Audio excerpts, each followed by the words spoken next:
Booker prize win అయిన ఆమె ఉమ్, అట్లా అంటాము అంటే ఉమ్.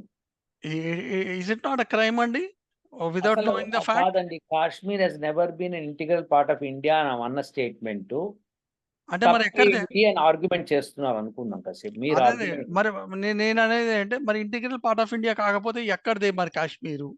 నేను ఫస్ట్ క్వశ్చన్ అడిగి ఎక్కడదా కాదు, ఆమె అనేది ఇట్స్ ఏ హిస్టారికల్ ఫ్యాక్ట్ అని చెప్పింది. అదే అదే 3 statements in that. Kashmir has never been an integral part of India, first statement. Sriram జయ రామ్ జయ. ఇప్పుడు చెప్పండి, హిమాచల్ కాశ్మీర్లో ఉంది. కాశ్మీర్ నుంచి అస్సాం దాకా హిమాచల్. ఓహో బార్డర్ అండి మనకది. అవును సో మన ఇంతకాలము చైనా యొక్క దాడి రాకపోవడానికి కారణము, మంగోలియన్స్ దాడి రాకపోవడానికి కారణము హిమాలయాలు అన్న విషయం మీకు తెలుసా?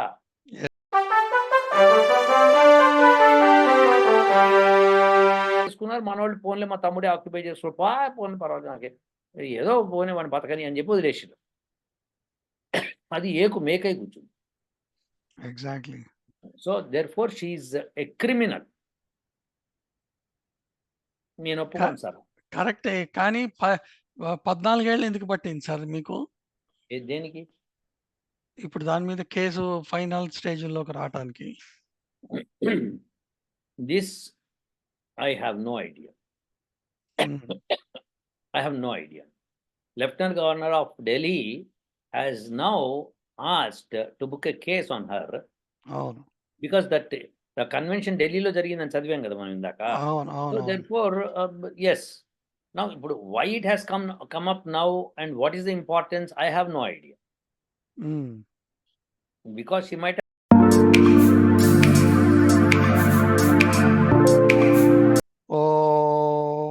నమస్కారం అండి. నేను శాస్త్రి మునగాల. శాస్త్రి సనాతన సేనకు స్వాగతం, సుస్వాగతం. మళ్ళీ ఇంకొక పొలిటికల్ డిబేట్ కోసం డాక్టర్ వెంకటాచ్ చాగంటి గారిని పిలిచాను. నమస్కారం సార్. నమస్తే శాస్త్రి గారు. నమస్కారం అండి. ఏంటి సార్ పొలిటికల్ డిబేట్ ఏంటో చెప్పండి. సార్ మీకు బుక్కర్ ప్రైజ్ విన్నరు ఆమె అరుంధతి రాయ్ గురించి తెలుసు కదండి? విన్నాను. ఆమెకి ఎప్పుడొచ్చిందో బుక్కర్ ప్రైజ్ అయితే తెలియదు కానీ ఈమె బుక్కర్ ప్రైజ్ వచ్చిన తర్వాత ఆమె ఇండియాలో 2010 యూపీఏ గవర్నమెంట్ ఉన్న టైంలో కాశ్మీరు అక్కడికి పోయి ఏవో కొన్ని పొలిటికల్ స్టేట్మెంట్స్ ఇచ్చింది. ఓకే. ఏమనిచ్చింది? అదే Kashmir is not a integral part of India అని అంటూ. And even the political parties also have accepted it అన్నట్టు చెప్పిందనమాట. ఓకే. ఓకే. చెప్తే అప్పుడు యూపీఏ గవర్నమెంట్ ఉండింది కాబట్టి వాళ్ళేం పట్టించుకోలేదు. ఫ్రీడమ్ ఆఫ్ స్పీచ్ అన్న దాంతోటి వదిలేశారు ఆమెని. వదిలేయలేదండి. కేసేదో పెట్టారు ఆమె మీద. సార్ కేసు పెట్టినా కూడా ఇప్పటికైతే దాని మీద కేసు మీద ఏమి విచారణ ఏం జరగలేదు. ఓకే. ఓకే. ఓకేనా? So she Scott free as of now. కానీ ఇప్పుడున్న ఎన్డీఏ గవర్నమెంట్ అని అనలేము. యాక్చువల్‌గా ఏంటంటే ఢిల్లీ లెఫ్టినెంట్ గవర్నర్ ఉన్నాడు కదా! ఆయన ఆమెని అరెస్ట్ చేయాలి అన్నట్టు ఏవో రెజల్యూషన్ పాస్ చేసి మోషన్ ఫైల్ చేశాడని విన్నాను. పేపర్‌లలో, న్యూస్‌లో వస్తోంది. న్యూస్ ఆర్టికల్ ఏమైనా ఉందో చూపిస్తారా? యాహ్! చూపించండి. ఇదిగోండి. Okay. Will India's Booker Prize winning author face jail for 14-year-old remark? Oh, okay. BBC News. BBC and against NDA government. Okay. So scroll down a little bit. Let me see what is that. 18th June. Okay. Well, 20th June. Okay. Scroll down a little bit. Face to with them first. Even face to stay. Face చూపి మీరు సాగర్ సగం ఫోటోలు లాగా ఏంటి sir? సగం సగం చూపిస్తారు మొత్తం. పైకి పోతాం ఒక్క నిమిషం. యా అట్లా ఉంచండి. She's Arundhati Roy. Okay. Okay. Now scroll down. Okay. ఇక్కడ ఆపండి. will one of the India's most celebrated writers really face prosecution for things she said more than a decade ago?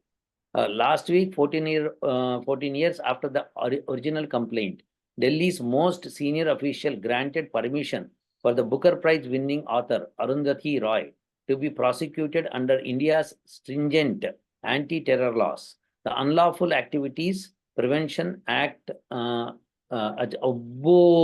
వీళ్ళు చూడండి, is notorious for making it exceptionally challenging to get bail. Is notoriously అంటున్నాడు. చాలా పెద్ద word sir అది. తప్పండి అది, అసలు చాలా పెద్ద వర్డ్ సార్ అది. చాలా పెద్ద వర్డ్. మీరు ఆ ప్లస్ సైన్ మీద ఒకటి ఓపెన్ చేయండి సార్, ఒకసారి ప్లస్ సైన్ మీద కొట్టండి, ఇంకో ట్యాబ్ ఓపెన్ చేయండి. చెప్పండి సార్. ఇక్కడ యూపా కొట్టండి, యుఏపిఏ కొట్టండి, అన్ని క్యాపిటల్స్ కొట్టండి.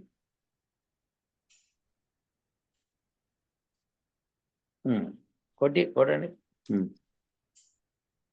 ఇక చూసారు, బ్రాకెట్ లో పెట్టారు prevention, so no problem. Okay, so ఇది వికీపీడియా కదా సార్, హోమ్ అఫైర్స్ చూద్దాం ఉండండి. మినిస్ట్రీ ఆఫ్ హోమ్ అఫైర్స్ లో వాడు కూడా సో కానీ నటోరియస్లీ అన్నాడు కదా, so that's very different. So తీసేయండి, ఇప్పుడు ఆ ట్యాబ్కి వెళ్ళండి, అరుంధతి రాయ్ ట్యాబ్కి వెళ్ళండి. సో ఇందులో ఉప is notorious for making exceptional challenge to get out bail, often resulting in years of detention until the completion of the trial. Okay, the Modi government has been accused of using the law to silent critics. చూసారా మీరు? అది అసలు దరిద్రం అన్నమాట వీడు. Including activists, journalists and civil society members. Mrs. Roy, 62, an outspoken written and activist, is in the dock for comments on the Kashmir, a perennial lightning rod in India. అబ్బో, కాశ్మీర్ అట perennial lightning rod అట. వాడు చూడండి, అసలు వీళ్ళు ఎట్లా రాస్తున్నారంటే వీళ్ళే divide చేద్దామని, అంటే వీళ్ళకి భారతదేశాన్ని ఎలా అంటే అలా ఆడుకోవచ్చు అనుకుంటున్నారు అనమాట. Scroll little bit down, let me see ఏమంది అసలు ఆమె చూద్దాం. ఇక్కడ ఆపండి. Kashmir has never been an integral part of India. It is a historical fact. Even the Indian government has accepted this, she said at a stormy day-long conference in Delhi organized by the Committee of the Release of Political Prisoners in October 2010. ఇది అర్థమైపోయింది శాస్త్రి గారు, ఇంకా మీరు నాకు sharing తీసేయండి చెప్తా. ఇప్పుడు ఆమె ఏమన్నదంటే India, Kashmir has never been integral part of India అని చెప్పింది సార్. అవునా? సో ఇది క్రైమా కాదా, మీరేమంటారు చెప్పండి? బుకర్ ప్రైజ్ విన్ అయిన ఆమె అట్లా అంటావు అంటే is it not a crime అండి? Without knowing the fact. కాదండి, Kashmir has never been an integral part of India అన్న స్టేట్మెంట్ అంటే మరి ఎక్కడ ఆర్గ్యుమెంట్ చేస్తున్నారు అనుకున్నాం కాసేపు. మీరు మరి నేను అనేది అంటే మరి ఇంటిగ్రల్ పార్ట్ ఆఫ్ ఇండియా కాకపోతే ఎక్కడదే మరి కాశ్మీరు? నేను ఫస్ట్ క్వశ్చన్ ఎక్కడదా కాదు, ఆమె అనేది ఇట్స్ ఏ హిస్టారికల్ ఫ్యాక్ట్ అని చెప్పింది. అదే 3 statements in that. Kashmir has never been an integral part of India, first statement. It has been a historical fact, second statement. Government. Third statement, government itself has accepted. So నా లెక్క ప్రకారము ఆమెతో పాటు government ఆ టైంలో ఉందో వాళ్ళందరినీ కూడా జైల్లో పెట్టాలి అని నేను అన్నా అనుకోండి. ఎందుకు ఇది క్రైమ్ అని ఫస్ట్ ప్రూవ్ చేయండి. ఇది క్రైమ్ అని ప్రూవ్ చేస్తే అప్పుడు మనం చేద్దాం. ఓకేనా? క్రైమ్ అని ప్రూవ్ చేద్దామా ఫస్ట్ మనం? మీరు చెప్పండి, మీరు క్రైమ్ ఎట్లయిందో మీరు చెప్పండి, అప్పుడు నేను చెప్తా అది క్రైమ్ కాదు. నా దృష్టిలో అది క్రైమే సార్. ఎందుకంటే ఇప్పుడు నేను మా ఇంట్లోకి వచ్చి ఈ ఇంట్లో ఒక రూమ్ మంది కాదు, ఇది అది స్టార్టింగ్ నుంచే మనకి అట్లా లేదు అని అన్నాను అనుకోండి, ఎంత అసహ్యంగా ఉంటుంది అది. సరే, అయితే ఇది బాగా చెప్పారు శాస్త్రి గారు, నిజం అది. కానీ ఆ రూమ్ మీదని మీ దగ్గర ప్రూఫ్ ఏంటి సార్? నేను ఇల్లు కొన్నప్పుడు ఆ రూమ్ తోటి వచ్చింది కదా సార్. ఇప్పుడు మీ టైటిల్ మీకు ఉంటుంది, దానిలో మొత్తం ఎంత ల్యాండ్ ఉంది, ఎన్ని రూమ్స్, ఎన్ని స్క్వేర్ ఫీట్ కన్స్ట్రక్షన్ ఉంది, అవన్నీ వస్తాయి. అట్లాగే ఇప్పుడు బ్రిటిష్ వాళ్ళని మనం ఇండియాలో నుంచి తరిమేసినప్పుడు ఇండియా కాశ్మీర్ ఇండియాలో one of the princely state. Okay. Pakistan ఎప్పుడైతే కాశ్మీర్ మీదకి వచ్చిందో అప్పుడు ఆ రాజు అయితే ఉన్నాడో ఆ రాజు he gave a written statement to Nehru saying that I will be part of India అని చెప్పి రాసి ఇచ్చాడు.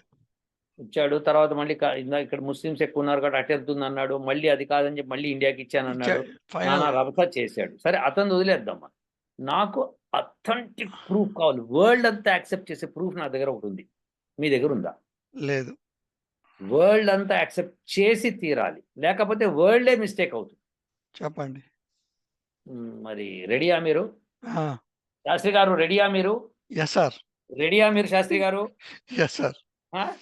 World will accept. ఇప్పుడు అరుంధతి రాయ్ కాదు, ఇప్పుడు గవర్నమెంట్ లో ఎవడెవడైతే ఏమన్నాడో అందరిది తప్పు అవుతుంది శాస్త్రి గారు. ఎందుకంటే చెప్తాను చూడండి.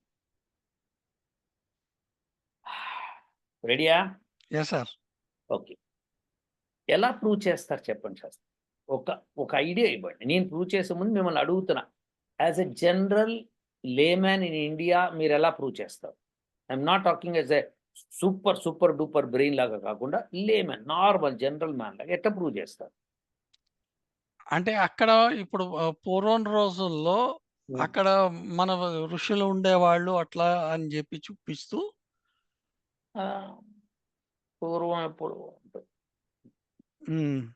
ఇక పూర్వం కాదు ఇప్పుడు చెప్పిన రాజు కాదు అని అంటే మీరు ఇంకా ఎట్లా చెప్పండి? అదే అంటున్నా.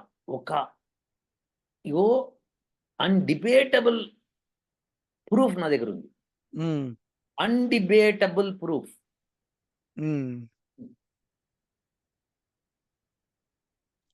ఆలోచించండి శాస్త్రి గారు. మీరు రెడీయా శాస్త్రి గారు? చెప్పండి. ఊరించి ఓకే, ఇక చెప్పేస్తే ఇక లాభం లేదు. మీరు ఆలోచించినా మీకు ఇంకా తట్టట్లేదు అంటే ఏదో రకంగా అనుకుంటే సరే. ఓకే శాస్త్రి గారు, ప్రతి దేశానికి ఒక నేషనల్ యాంథమ్ ఉంటుంది తెలుసా మీకు? అవును. మన భారతదేశానికి కూడా నేషనల్ యాంథమ్ ఉంది.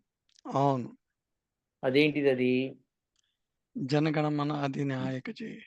జనగణమన అధినాయక జయ హే భారత భాగ్య విధాత, పంజాబ సింధు గుజరాట మరాఠ ద్రావిడ ఉత్కళ వంగా, వింధ్య హిమాచల యమునా గంగా ఉచ్చల జలధి తిరంగా. ఈ పాట విన్నారా శాస్త్రి గారు? అవును. ఇందులో పంజాబ్, సింధ్, గుజరాట, మరాఠ, ద్రావిడ, ఉత్కళ, వంగ, వింధ్య, హిమాచల, యమునా గంగ. అవును. హిమాచల అన్నది భారతదేశంలో పార్ట్ కాకపోతే నేషనల్ యాంథమ్ లో ఎలా పెడతాము? హిమాచల్ కరెక్టే సార్. కానీ ఇప్పుడు హిమాచల్ అన్నప్పుడు హిమాచల్ ప్రదేశ్ ఇప్పుడు ఉంది కదా, ఇప్పుడు మనకి ఆల్రెడీ ప్రదేశ్ కాదు, హిమాలయాలు. హిమాచల అంటే ఇప్పుడు హిమాలయాల్ని హిమాచల్ అంటారు. హిమాచల్ అంటే మనకి పర్వతం కదా. అవును. సో హిమముతో నిండిన పర్వతాలు కాబట్టి హిమాచల్. అవును. తెలుసా? అది భారతదేశంలో పార్ట్, తెలుసా మీకు అది? అవును. ఇప్పుడు చెప్పండి, హిమాచల్ కాశ్మీర్లో ఉంది. కాశ్మీర్ నుంచి అస్సాం దాకా హిమాచల్. బార్డర్ అండి మనకి అది. అవును. సో మన ఇంతకాలము చైనా యొక్క దాడి రాకపోవడానికి కారణము, మంగోలియన్స్ దాడి రాకపోవడానికి కారణము హిమాలయాలు అన్న విషయం మీకు తెలుసా? హిమాలయాలు దాటి వెళ్ళి యుద్ధం చేసిన వాళ్ళు ఒకే ఒక వీరుడు, అశోక్ చక్రవర్తి, రఘువంశ నాయకుడు, రఘు మహారాజు. ఓ, ఏనుగులతో సహా వెళ్ళి వచ్చాడండి. అక్కడ చైనాలో ఎదవేషాలు వేస్తుంటే అక్కడికి వెళ్ళి అణిచి ధర్మం స్థాపించి తిరిగి వచ్చాడు. అలా భూమి అంతా తిరుగుతూ ఉండేవాళ్ళు మన రఘువంశీయులు. సరే, ఇప్పుడు మీకు మ్యాప్ చూపిస్తాను. నాకు షేరింగ్ రైట్స్ ఉన్నాయా? ఉన్నాయి సార్. కనిపిస్తోందా శాస్త్రి గారు? అవును. మీకు అక్కడ dot dot dot dot dot కనిపిస్తున్నది ఇక్కడంతా. ఇదంతా హిమాలయ. అవును. ఓకే, ఇది కాశ్మీర్ అండి ఇక్కడ. అవును. సో కాశ్మీర్ దాకా మొత్తం కాశ్మీర్ కూడా దానిలో ఇంక్లూడెడ్ అనమాట, హిమాలయ. అవును. అర్థమైందా? సో మనము ఆ గీతం ఆలపిస్తున్నప్పుడు ఇప్పుడు మనకి ఆ గీతంలోనే వింధ్య, హిమాచల, యమున, గంగ. అవును. అవునా? అయితే ఇప్పుడు ఇందులో చెప్పనివి రాజస్థాన్ చెప్పలేదు కదండీ. సింధ్ అని చెప్పి మొత్తం అదంతా కవర్ చేసుకొచ్చాం. అవును. ఓకే. హర్యానా, రాజస్థాన్, గుజరాట, మరాఠ, ద్రావిడ. అంటే ద్రావిడ అంటే 4 స్టేట్లు. అవును. కర్ణాటక, అప్పట్లో ఉన్న యునైటెడ్ ఆంధ్రప్రదేశ్, కేరళ, తమిళనాడు కలిపి తమిళనాడు. ద్రావిడ. ఉత్కళ అంటే మన ఒరిస్సా. వంగ అంటే బెంగాలు, ఆ పైనవన్నీ అన్నమాట. హ్మ్. ఓకే. సో, అక్కడి దాకా అస్సాం దాకా అన్నమాట. సో, ఇవన్నీ కూడా కలుపుకొని గంగ ఎక్కడెక్కడెక్కడి నుంచి స్టార్ట్ అయ్యి ఎక్కడి దాకా ఫ్లో అవుతున్నదంతా ఇండియా. ఈవెన్ హ్మ్. It flows into Bangladesh. వాళ్ళు డివైడ్ చేశారు. అవును. మీకు అర్థమైందా? సో, యమున ఎక్కడి నుంచి స్టార్ట్ ఎక్కడి దాకా ఫ్లో అవుతదో అదంతా కూడా భారతదేశం అని చెప్తుంది. ఓకే. అవును. So, yeah! అందుకని ముఖ్యంగా 2 నదుల పేర్లున్నాయి. ఇది హ్మ్. ఎప్పటిది తెలుసా? 1914 1915లోనో సాంగ్ ఇది. అవును. దాన్ని 1950లో ఇండియన్ గవర్నమెంట్ హాస్ యాక్సెప్టెడ్. హ్మ్.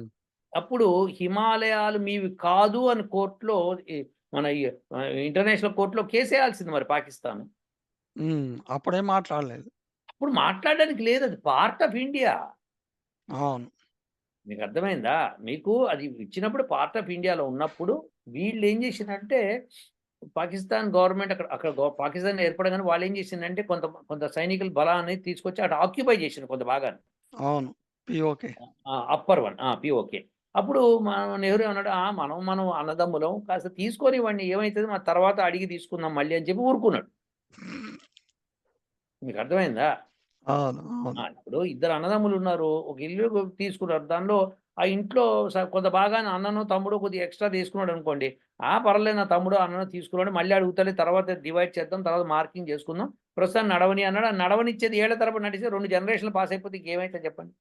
అవును. అది నిలిచిపోతుందనమాట. సో, అది ఆ తుక్కు ముక్కు ఐడియాలన్నీ ఎదవలు వేస్తుంటారనమాట. పాకిస్తాన్ వాడు, చైనా వాడు ఏస్తుంటాడు ఇటువంటి ఐడియాస్. సో, అవును. ఇప్పుడు ఈ నేషనల్ యాంథమ్‌ని ఉంచాలా? తీయాలా? అడగండి అరుంధతి రాయ్‌ని. అవును. మనము మన రిపబ్లిక్ ఆఫ్ ఇండియా మనం ఎప్పుడైతే కాన్స్టిట్యూషన్ యాక్సెప్ట్ చేసామో, ఇది నేషనల్ యాంథమ్‌గా యాక్సెప్ట్ చేసినప్పుడు, అవును. దీనికి ఎవరన్నా అబ్జెక్షన్ ఆ రోజున చెప్పుండుంటే, ఏమంటే అది కాశ్మీర్ కాదు గదా! అంటే అప్పుడు తెలిసేది కదా! అవును. Kashmir is a part of India. అలా పాకిస్తాన్ దానిలో ఉందా చెప్పండి? పాకిస్తాన్ నేషనల్ యాంథమ్‌లో ఉందా? లేదు గదా! హ్మ్. మరి లేనప్పుడు హౌ డు యూ సే? ఏం శాస్త్రి గారు? అవునవును. చైనా దానిలో ఉందా? లేదు గదా! అవును. బంగ్లాదేశ్ దానిలో ఉందా? లేదు గదా! అవును. ఉచ్చల జలధికి రంగ అంటే ఏంటి మన ఇండియన్ ఓషన్‌తో కలుపుకొననమాట. అదే అంటున్నాను. వీళ్ళకి ఇప్పుడు వీళ్ళకి వాళ్ళకి కాదు శాస్త్రి గారు. ఇది proof. If this national anthem is not respected by any person in India, he is supposed to be jailed. You know that? అవును. అవును. అవును. తిరంగాని రెస్పెక్ట్ చేయకపోయినా, నేషనల్ యాంథమ్‌ని రెస్పెక్ట్ చేయకపోయినా, సినిమా అయిపోయిన తర్వాత ఎండింగ్‌లో నేషనల్ యాంథమ్ సాంగ్ వస్తే లేచి నుంచోవాలి అని సుప్రీం కోర్ట్ ఆర్డర్స్ అవి. అవును. అందుకని చెప్పి వాళ్ళు తీసేసారు ఆ సాంగ్‌ని అక్కడ. ఎందుకంటే హ్మ్. ఉంచాల్సిన అవసరం లేదు. కానీ ఉంటే మటుకు నుంచోవాలి లేచి. హ్మ్. ఇది that's the meaning of that కదా! అంతే గదా! అంతే గదా! ఇప్పుడు, ఇప్పుడు మీరొక్కసారి మీరు అడిగి చూడండి వీళ్ళని ఎవరినంటే ఇండియాలో ఉన్న ఉత్కళ, ఒరిస్సా తీసేయండి ఆ ఉత్కళ, వంగ అన్న దాన్ని తీసేసారనుకోండి పేరు.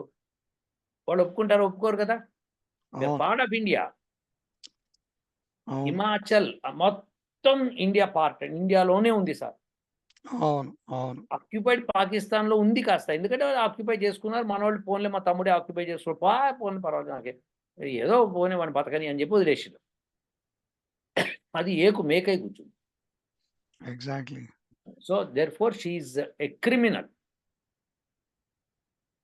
నేను క ఒప్పుకోను సార్. కరెక్టే. కానీ 14 ఏళ్ళు ఎందుకు పట్టింది సార్ మీకు? దేనికి? ఇప్పుడు దాని మీద కేసు ఫైనల్ స్టేజ్‌లోకి రావటానికి? This I have no idea. Hmm. I have no idea. Lieutenant Governor of Delhi has now asked to book a case on her అవును. because the convention ఢిల్లీలో జరిగిందని చదివాం కదా మనం ఇందాక. అవును. సో, అవునవును. Therefore yes.